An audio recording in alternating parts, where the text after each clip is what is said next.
Spiritually speaking, what is the essence of a family? A family is the place where people come together to meet karma, more than anything to meet karma. And karma, as we know, as we remind people, the debts that you bring forward from your failures in previous lives and how you've behaved towards others. Family is the place where most karma is played out. But just think about the structure of family. You've got a mum, you've got a dad, and you've got perhaps 4 children, okay?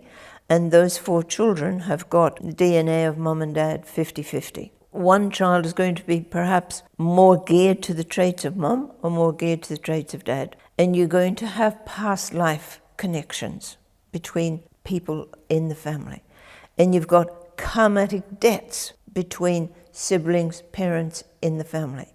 So imagine you've got 2 sons in this family, and in a previous life they have been brothers, or they've been friends, or they've been in a marriage before, and one has let the other down, or one has betrayed the other. So that comes forward into this family. These 2 brothers are going to come together, one knowing that there's something about this one that I don't just quite trust this brother, because your spirit is telling you he let you down in the past. And perhaps the one who let you down in the past was quite jealous of you somewhere in the past too. So he brings forward a jealousy. So you've got all your human conditions playing out in this family between these siblings and mum and dad. You've got jealousy. You've got competition. And in competition, I mean you've got a need to be superior to the rest of your siblings or one of your siblings or whatever. And that can be for a host of reasons. That might be because you're trying to please dad. It might be because you're trying to please mum. It might be because you're just not a very nice person and you've brought that forward and you just have a need to be superior to everyone around you. And you're probably on the way to narcissism. So you've got all these issues, and then you've got the order of birth. The first child, the second child, the third child, the fourth child playing out behaviors as well. So families are absolutely melting pots of anger, competition, jealousy, favoritism going on all the time. And as siblings mature, the reality is it doesn't really change much. It doesn't really. It can change a little bit. And of course, if people go into therapy and they have some, good positive therapy, it can help them to understand the behaviors and the drives that are going on with some behaviors. But families are very, very difficult places to be. And the families and the members of families who come along to counselling and saying, I've got a wonderful family. We're all on the same page. We all support each other. We've never had a fight. I've never seen mum and dad fight. I've never seen mum and dad. It's not true.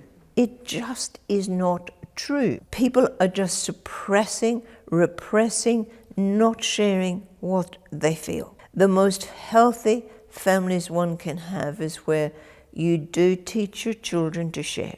You do teach your children to express. And the ability to do that will depend on the evolution of each child.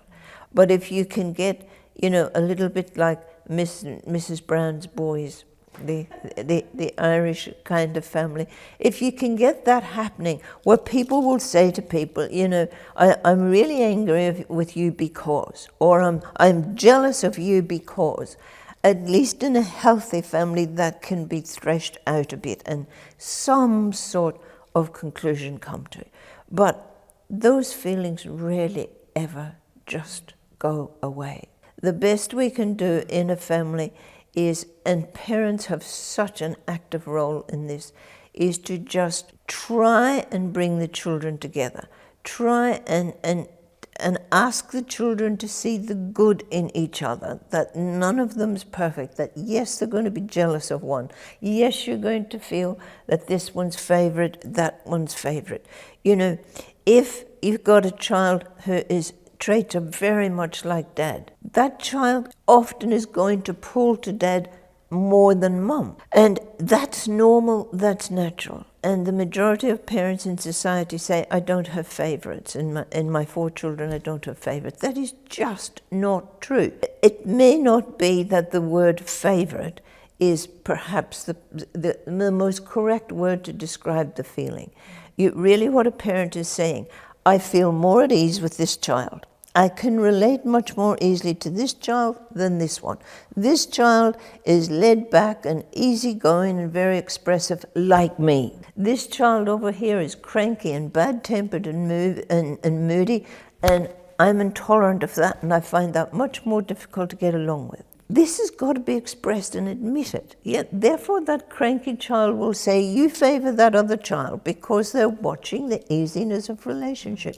But the expression from parents is really the key to the best kind of relationship that you've got in families.